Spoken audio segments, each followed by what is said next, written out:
Dia yang awalnya sangat kaya, kemudian mengalami ujian hidup dari Tuhan yang sangat berat dengan kematian anak-anaknya secara tragis, kehilangan harta benda dan kekayaannya, terkena penyakit seperti kusta, dimarahi oleh istri, dihakimi oleh teman-teman yang menyatakan bahwa apa yang dialaminya itu karena pelanggaran dan dosanya. Lengkap sudah penderitaan seorang Ayub.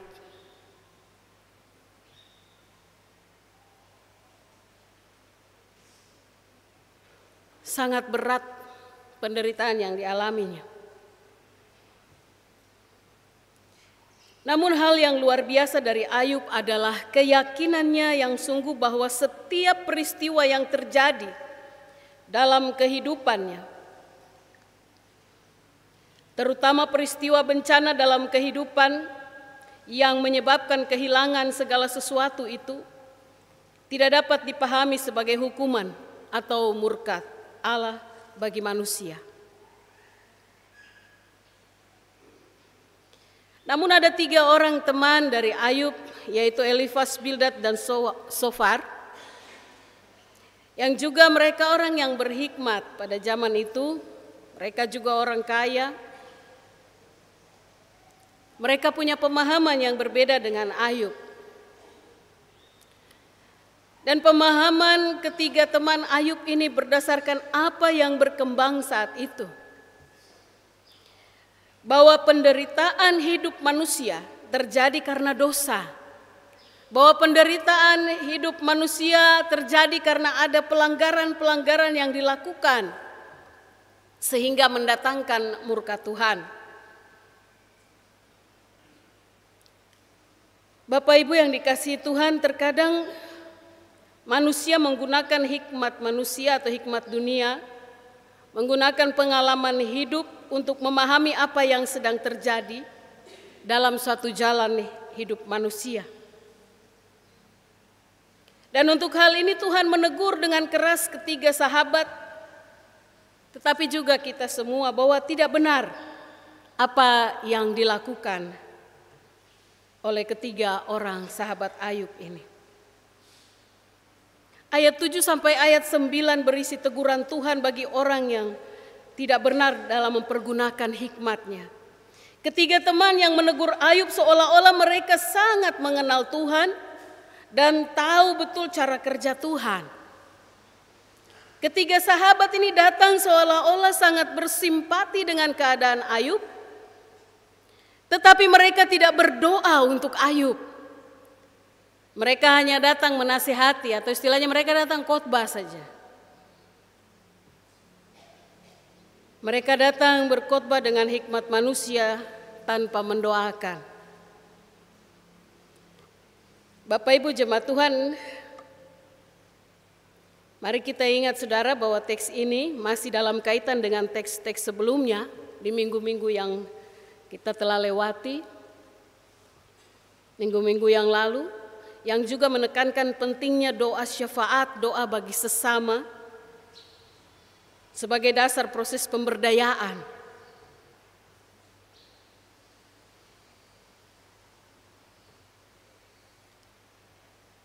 Khotbah dengan doa itu jelas sangat berbeda.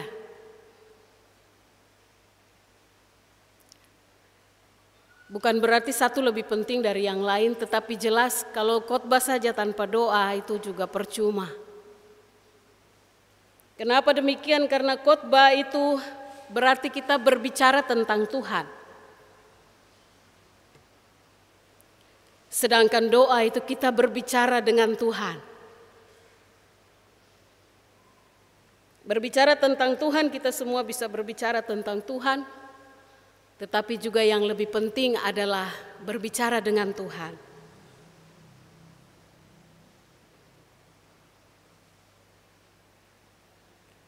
Ayub terus berdoa di dalam penderitaannya. Jika konsep berpikir ketiga teman Ayub ini masih ada pada kita hari ini, kita pun ditegur oleh Tuhan dan kita pun akan mendapat murka Tuhan. Kita tidak dapat memungkiri kan? Konsep berpikir bahwa orang baik diberkati, orang fasik dihukum, itu konsep yang ada di dalam pikiran kita semua, karena itu terbentuk dari firman Tuhan sendiri. Jalan orang fasik menuju kepada kebinasaan, jalan orang benar menuju kepada kehidupan. Itu ajaran di dalam Alkitab menyatakan demikian. Tidak salah, konsep ini terbentuk juga dari hukum tabur tuai retribusi yang menyatakan siapa bersalah akan dihukum, siapa yang benar diberkati. Dalam konteks ini Tuhan diposisikan sebagai polisi yang mengawasi hidup manusia, sehingga siapa yang salah harus dihukum. Tapi kalau kita baca kitab Pengkhotbah, jelas konsep ini diputarbalikkan. Artinya dari teguran Tuhan kepada ketiga teman Ayub, maka mengingatkan kita bahwa Tuhan adalah Allah yang maha kuasa, yang kemahakuasaannya tidak bisa kita batasi pada konsep tabur tuai tadi. Karena itu sangat berbahaya pada pertumbuhan iman kita kepada Tuhan. Ketiga temannya ini menganggap mereka sudah kenal betul dengan cara Tuhan bekerja. Mereka lupa bahwa Tuhan itu maha kuasa dan Tuhan tidak dapat dibatasi.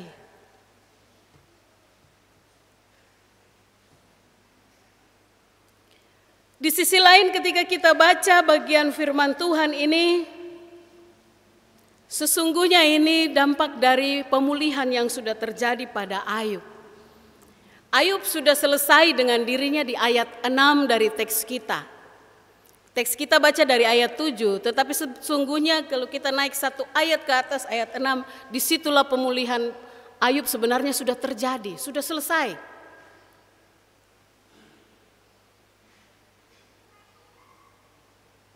Pada ayat 6, Ayub katakan, oleh sebab itu aku mencabut perkataanku dengan menyesal, dan dengan menyesal aku duduk dalam debu dan abu. Ayub yang selama masa penderitaannya dia terus menuntut keadilan Tuhan. Dia kemudian sampai pada titik bahwa saya ini bukan siapa-siapa. Di tengah alam ciptaan yang begitu besar saya hanya sebutir debu yang tidak ada artinya. Saya tidak punya hak untuk menuntut Tuhan akan keadilan. Dia sampai di titik di mana dia melepaskan semuanya. Dia selesai dengan dirinya. Dia sudah dipulihkan di titik ayat 6 itu. Setelah dia berulang-ulang mempertanyakan keadilan Tuhan yang tidak kunjung datang dalam hidupnya, akhirnya dia melepaskan. Di situ Ayub dengan keluasan hatinya sudah menerima dengan tulus ikhlas semua penderitaannya. Bahkan ia menyesali semua tuntutannya kepada Tuhan. Dia sangat menyadari keberadaannya yang kecil. Dia menyadari bahwa tidak ada untungnya dia menuntut Tuhan. Setelah Ayub selesai dengan dirinya, barulah dia diberi tugas untuk menaikkan doa syafaat untuk ketiga temannya. Bapak Ibu, kita tidak bisa mendoakan orang lain kalau kita sendiri belum selesai dengan diri kita.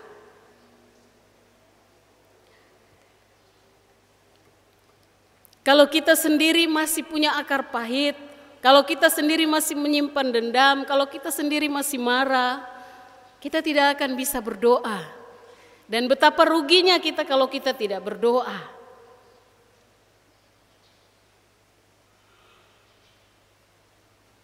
Karena berdoa berarti kita berbicara dengan Tuhan, Sang Pemilik hidup ini.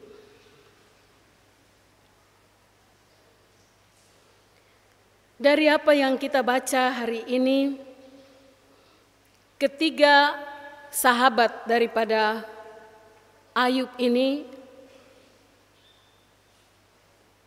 oleh Tuhan hendak dihukum. Tetapi jalan satu-satunya untuk mereka bisa tidak kena hukuman adalah kalau Ayub yang mendoakan mereka. Kalau Ayub yang menaikkan syafaat bagi teman-temannya ini. Karena apa yang dilakukan oleh ketiga sahabatnya itu kesalahan yang besar, kesalahan yang fatal. Karena mereka bertindak seolah-olah mereka itu Tuhan. Dan menghakimi seorang Ayub. Kesalahan mereka fatal nampak dari persembahan yang harus disiapkan untuk korban pendamaian atau korban syukur atau persembahan bagi ketiga sahabat Ayub ini. Ini persembahannya terlalu besar, 7 ekor lembu dan 7 ekor domba itu bukan persembahan kecil. Kalau kita baca Yeskiel 45 atau 1 Tawarik 15 ayat 26, persembahan sebesar itu biasanya untuk pentahiran seluruh bangsa Israel. Tapi dalam kisah ini hanya untuk 3 orang saja, 3 orang sahabat saja harus pakai persembahan yang sebesar itu. Berarti kesalahan mereka ini sangat fatal.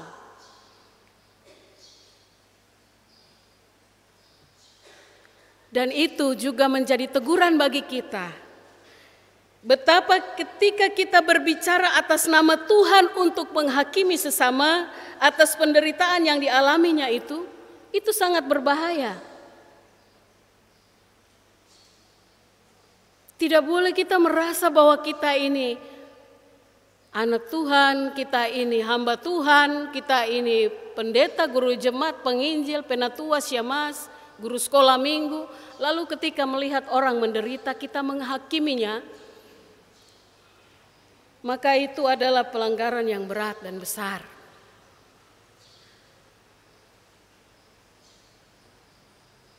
Jemaat yang dikasihi oleh Tuhan Yesus, kisah selanjutnya daripada teks ini ayat 10 hingga ayat 17, saya mau bilang itu dampak dari pemulihan.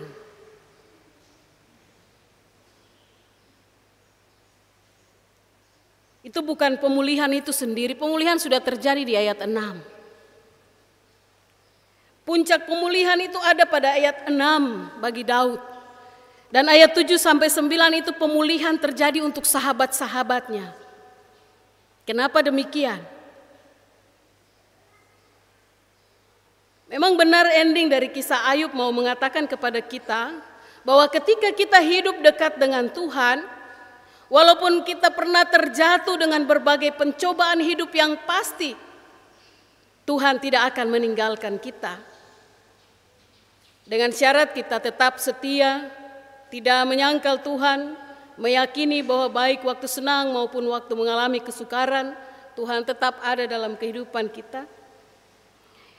Itu semua karena kehendak Tuhan, dan dalam situasi sulit bagaimanapun Tuhan akan hadir menyertai, memberi kekuatan bahkan pemulihan sejati. Tetapi pemulihan tidak selalu berarti seperti Ayub yang menerima kembali 2 kali lipat dari yang hilang dulu. Pemulihan tidak boleh terfokus kepada harta yang bisa kembali itu. Kadang-kala mentalitas kita seperti itu kan. Bahkan di dalam doa persembahan Tuhan kami berikan persembahan. Tuhan akan balas 2 kali lipat. Tuhan akan balas sekian kali lipat. Apa bedanya kita dengan orang-orang yang menyembah berhala? Yang membawa persembahannya, kemarin saya nonton di televisi, di Jawa sudah kekeringan lama, jadi mereka merayu agama-agama yang mereka atau kepercayaan mereka dengan membuat melempar kue-kue dan sebagainya untuk supaya hujan segera datang. Iman kita tidak seperti itu kan? Kalau kita masih stuck pada cara berpikir dan beriman yang seperti itu, kita belum menjadi Kristen yang sesungguhnya.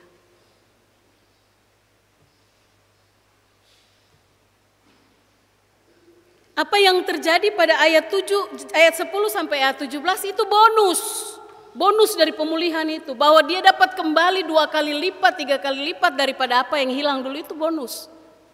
keadaannya menjadi lebih baik, tetapi pemulihan itu sendiri ketika dia dapat melepaskan pengampunan kepada sesamanya, seperti yang terjadi pada ayat 6 pada Ayub. Ketika dia sudah selesai dengan dirinya, dia melepaskan pengampunan, maka di situ ketika dia percaya dan tahu bahwa Tuhan Maha Kuasa, melebihi segala-galanya, maka di situ dia sudah dipulihkan.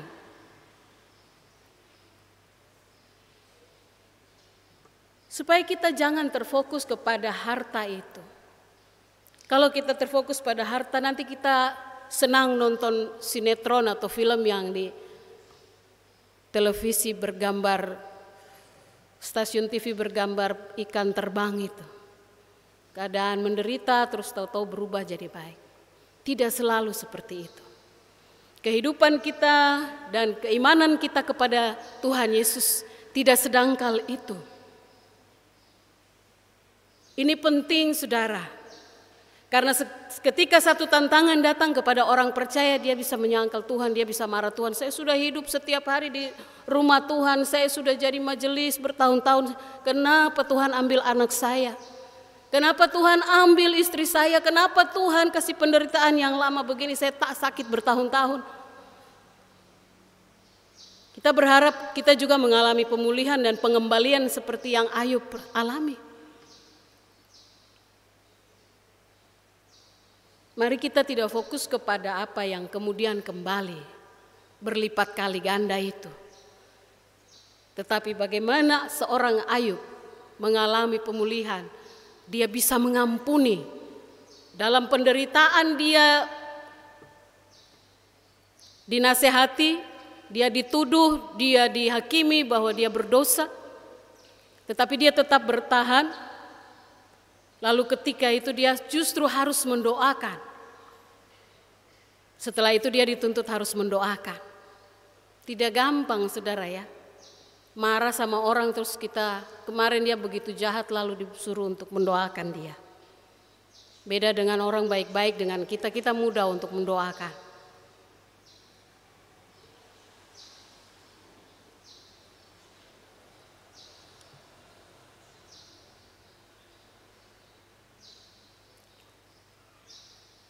Dari teks firman Tuhan hari ini, kita belajar bahwa pemulihan sejati justru terjadi ketika kita ikhlas, ketika kita memiliki keluasan hati untuk mengampuni dan juga untuk mendoakan sesama, dan kemudian menerima apapun keputusan Tuhan bagi kehidupan kita. Apakah kalau tidak digantikan dengan 2 kali lipat berarti Ayub tidak dipulihkan? Tidak, Ayub tetap dipulihkan. Karena pusatnya bukan di situ. Hari ini mari kita bergereja, kita beriman kepada Tuhan juga. Kita perbaiki jika kita masih berfokus seperti tadi, berhentilah. Karena Tuhan sudah memberi lebih dulu, bayar cash di awal untuk kita. Mati di kayu salib Tuhan sudah bayar. Sekarang kita jalani ini sebagai ungkapan syukur kita saja. Tuhan memberkati kita semua dengan firman-Nya. Amin.